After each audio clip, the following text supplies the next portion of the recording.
everybody. I hope everyone is having a wonderful week. It is time for our check-in.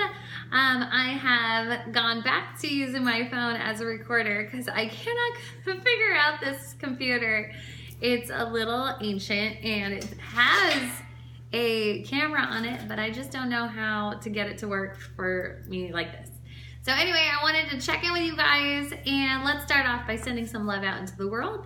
I would like to send some love out to the people that are facing big life decisions in the next couple of months.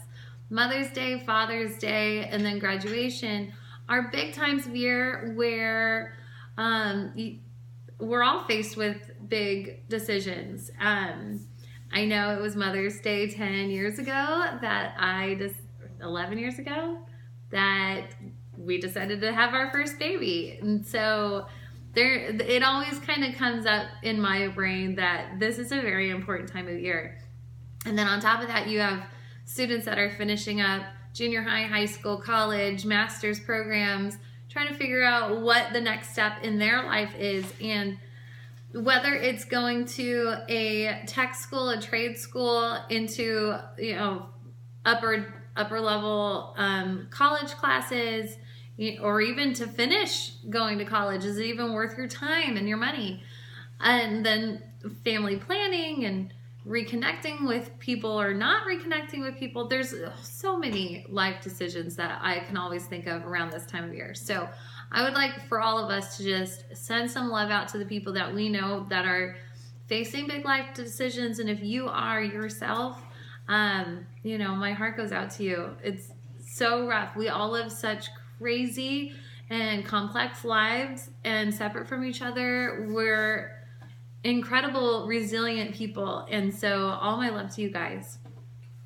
The next thing I would like to do is send some gratitude out into the world for the big people that help us make those big life decisions. Whether it's a parent, a sibling, a family member, a teacher, somebody in the community from just a random conversation you've had, or even those toxic people that have come across your lives and left a smear that you just want to stay away from. Those big decisions to stay away from those people are just as important as to who you need to keep in your life and what events that you have coming up that you'd like to concentrate on.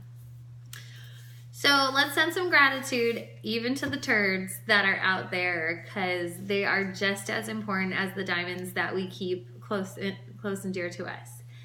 All right, so let's talk about our tribes. I know we've talked about making sure that you surround yourself with 5 key people, like the 5 best people that you know, the smartest person, the best parent that you know, the best whatever job it is that you want to have the best in your close circle. Well, let's think about the broader scale, because this kind of came up in a conversation while we were talking about what leads children into gangs, and I think it has a lot of pertinence to who you're surrounding yourself with. So a couple years ago, I was listening to NPR, and they were talking about how humans are pack animals, tribal animals, and we like to stick together. And it used to be that you would live in a tribe and it would get to a certain size and then it would break off and they would start another tribe somewhere else, and then they'd get to a certain size and break off. Well, that size has been studied, and that size is about 250. And so our brains and that little social area of the brain can only really keep tabs on about 250 people, give or take. And this has been studied and shown in previous cultures and small tribes. And when you think about your day-to-day and who you can keep tabs on and who you care most about, I think we can all agree that that's about the number. That when I log into my Facebook account, I have about 250 friends, give or take. And it ebbs and flows, and it changes. The people that I keep in my 250 will change over time. And, I might pick up 10 people and drop one, or pick up one and drop 10. So when you think about it, as an adult, I have control over that, but my children, they don't. And so it's my duty to make sure that they are well connected in their community also. It's that community idea that we thrive on. It's built into our brains, it's built into our bodies. We have that idea of, being a part of something. Some of us want to be a part of something bigger. Sometimes we want to make a difference. Whatever it is, we need that connection. And our children are no different, because this was what was coming up in conversation. And it's been proven that when children are lacking that social connection, then they go towards gangs and they will find that connection. And it's been shown for a lot of gang members, that they come from a family where they have to, while the parent is at work, they have to come home, do their homework. They're left at home by themselves to their own devices, and they make bad choices so that way they can get that community, that connection that they need. So if we keep our children connected as well as possible, taking them to the park, sending them to the rec room, making sure that maybe they're doing a sport, or walking with friends, or riding bikes around the neighborhood, whatever it is that we can do to keep them connected, it's our duty, because it's going to give them that connection that they need, so that way they don't go astray and look for their own connections, whether they be good or bad, or benefit them or not. So,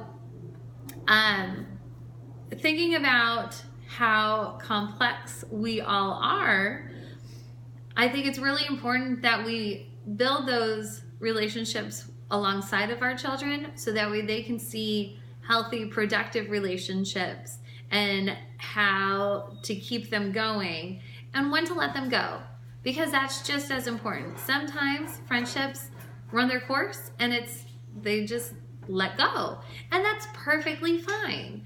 And that's where Facebook comes into play, because then we're able to keep those connections beyond our 250 core tribal members, I guess.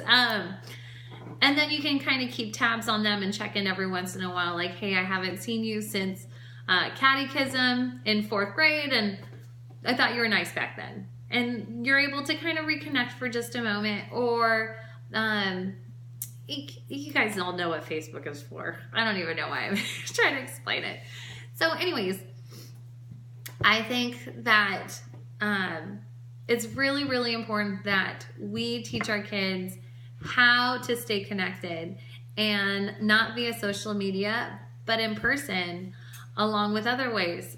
My son's now writing letters to his grandma, and I think it's super sweet. And I'd like to see him writing letters to his great-grandmother too, because that's a connection that goes a little bit deeper than sending an email, because the time, the care, the handwritten notes, it all adds up.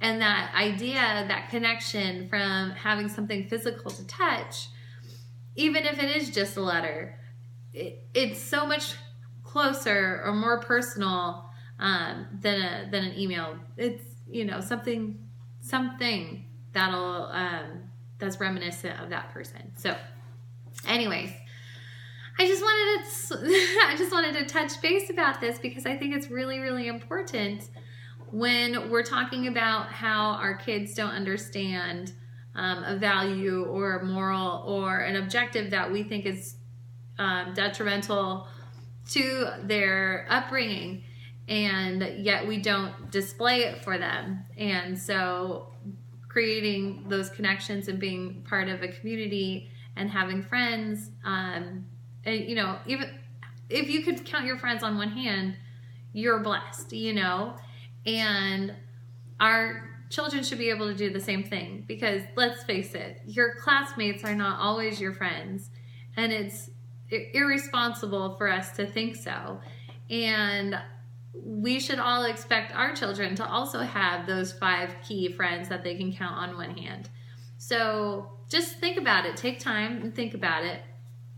Who are you building connections with? Who is your child building connections with? Are you a good role model? And how can you become a better role model? Even if you think that you are the best, how can you still be a better role model for creating connections in your own life? So that way, when it comes down to it, your tribe, regardless of size and distance, you're all together and you know that you can rely on each other. So thank you so much, you guys. We made it 10 minutes without a phone call. So I hope everybody has a wonderful weekend. I will see you guys next time. Bye-bye.